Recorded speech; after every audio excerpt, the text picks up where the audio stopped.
Hi, I'm Rachel Mathis with UF Leon County Extension, and I have some mulberry cuttings right here. My mulberry tree is a dwarf red mulberry, so it's a native tree, but it's a dwarf variety, meaning it won't get too big, but that doesn't mean I still don't want to cut it back every winter. So I cut it back, and I had all of this wood, so I cut it into, about pencil thickness, but some of them you can tell are a little bit bigger, just because I wanted to see if they would root. And mulberries are known to root really easily, so all I did was just stick them in the soil several months ago. And you could leave these in here growing for a while, but you can see that these have a ton of fresh growth. A couple of them even flowered and fruited. I don't think these ones did, but a couple of my other ones did. So there's plenty of growth to support the little baby roots that are in here. And we've got some places that we've cleared out, and we need some more privacy screening, but we also really love having lots of mulberries. Both for us and for the wildlife. So today what I'm gonna do is pull a couple of these guys out, and these will grow and fruit pretty early because they are rooted from that parent tree. These little trees think they're a lot older than they actually are. They didn't grow from seed. This is actually considered a clone of my original tree. So they're identical. So what I'll do is I'm gonna turn it over. I'm just gonna kind of massage it a little bit. We have our hole dug already. And we have 4 in here. And let's see how much root development we've gotten over the past several months. Oh, ants, gotta be careful. And there's lots of good mycelia.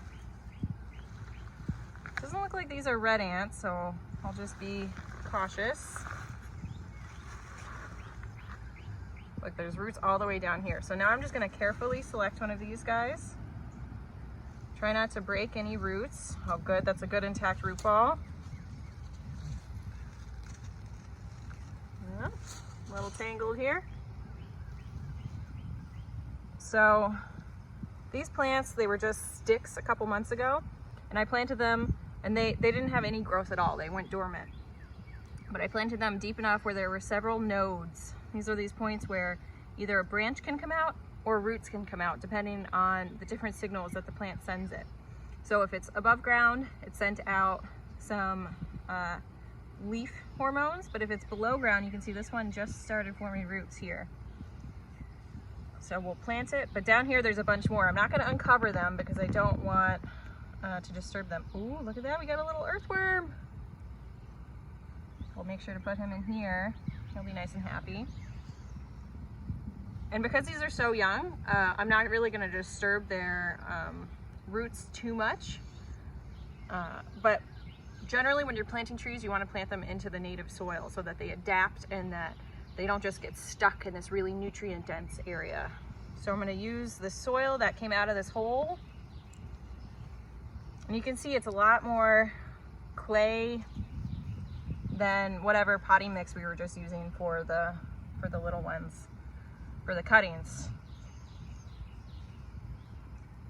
And then what we'll do is we'll come around, oh, look at that, this, I'm just gonna nip off.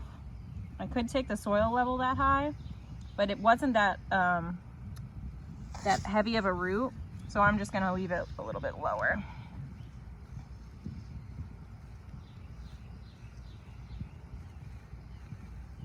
So what we'll do is we'll take this grass out from around it and we will mulch after this. And these are native trees, so we probably won't hook them up to our irrigation system, but we could if we really wanted to make sure. But typically they're well adapted to this area.